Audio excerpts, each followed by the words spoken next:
detyrova edhe një herë të rikthehem në këtë shesh për të thënë edhe një herë fjalët për ne duke u bazuar në jetën time e cila është jeta e gjithëve prej nesh. Ne jemi populli që kemi treguar këto 35 vite durim. Këto 35 vite kemi duruar mashtrimet e tyre. Këto 35 vite kemi duruar gënjeshtrat e tyre. Këto 35 vite kemi duruar praktikjen e tyre. Asnjë gjë, asnjë projekt, asnjë sipërmarrje që është marrë përsipër nga këta, qoftë nga Sali Berisha, qoftë edhe nga ky, asnjë nuk është kryer me sukses deri në fund. Të gjitha është vjedhur, është abuzuar, është mashtruar.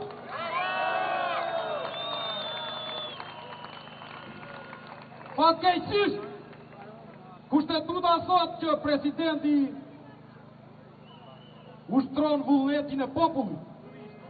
Presidenti jona Qesharak, e vetme arsye që u zgjodh presidenti ishte që mos u dilte asnjëherë në një intervistë në media dhe mos të fliste për asgjë.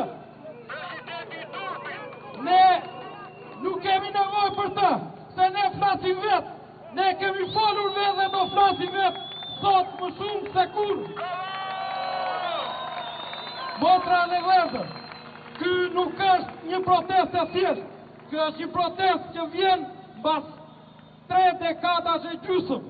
Pas 3 dekadash e gjysmë ku këta talleshin dhe siç i pëlqen kryeministrit tonë të përdorë anë figurative, fjalimet e të cilit sot, edhe ato podcastet që bëjnë, nuk eksitojnë as Taulant Ballën e Zeqinen, edhe aq më tepër fjalimet e Sali Berishës të eksitojnë Flamur Nokën.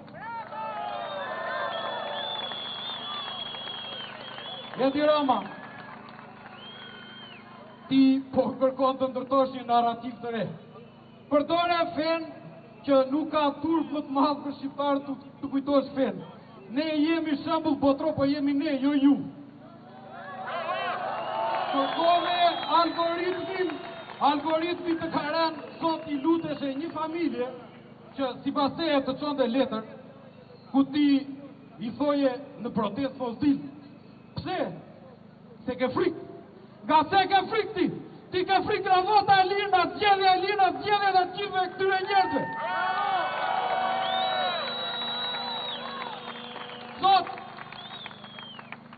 duhet i them çdo njeri prej jush, ashtu si herën e kaluar falenderit, sepse juve keni dalë mbas 35 vitesh kur këta mendonin se askush nuk reagon në këtë vend, se këtu mund të vidhet, se këtu mund të plaçkitet, se këta shqiptarët mund të përdiqen jashtë shtetit, se këtu ekziston vetëm servilizmi, këtu ekziston vetëm njerëzit pa dignitet.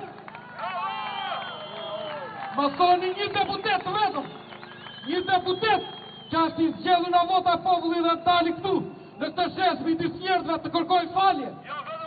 Kush ka kërkuar falje për këtë vend? Kush ka kërkuar falje për luftën civile të 97-ës? Me duan se harruam. Kush ka kërkuar falje për emigracionin masiv? Kush ka kërkuar falje për plaçkitjen masive që i bëhet këtij populli? Këta premtojnë Europë. Qa standardi plotësoti për Europën? Ti nuk plotëson as standarde më minimale. Ti s'ke vendosur minimumin jetik në këtë vend. Ti në vendi që prodhohet gjithçka, po thëj atjesë dhe është më shtrejt se kudo. Çdo gjë është më shtrejt, bujqësia është për tokë. Pse? Se ne prodhojmë gjithçka, si ka mundësi, sepse jeni ju që gjithmonë keni sabotuar këtë ekonomi, këtë popull.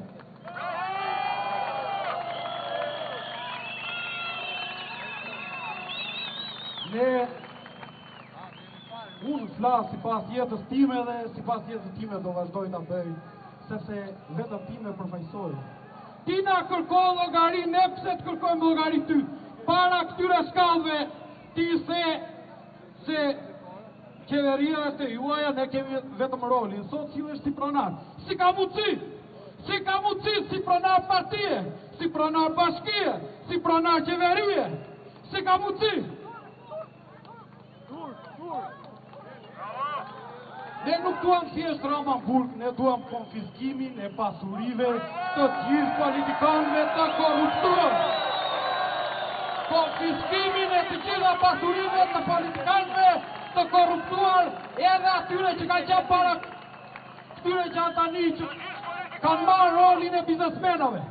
Kjo është Shqipëria e re, e një gjenerate tjetër, e një gjenerate, jo si gjenerata që promovoje ti, mashtrus të kombëtar, se ti e ti shumë mirë që tani të kanë ikur edhe ata vëllezërit Erdogan, vëllezërit Vučić, se i kenë krizë të madhe dhe ke një rrjedhje mendore shumë të madhe, si që ka shkruar Havel, nuk po gjan dot me asnjë pjesë të Machiavellit ta aplikosh që të mbulosh një mashtrim me një tjetër.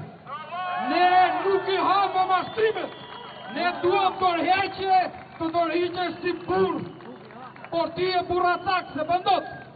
Liderat e mëdhenj në momentet të mëdha si këto, me këtë popull kaq të bukur, kaq të qetë, kaq të paqë, këta kemi qenë gjithmonë, ju keni dashur të na përçani.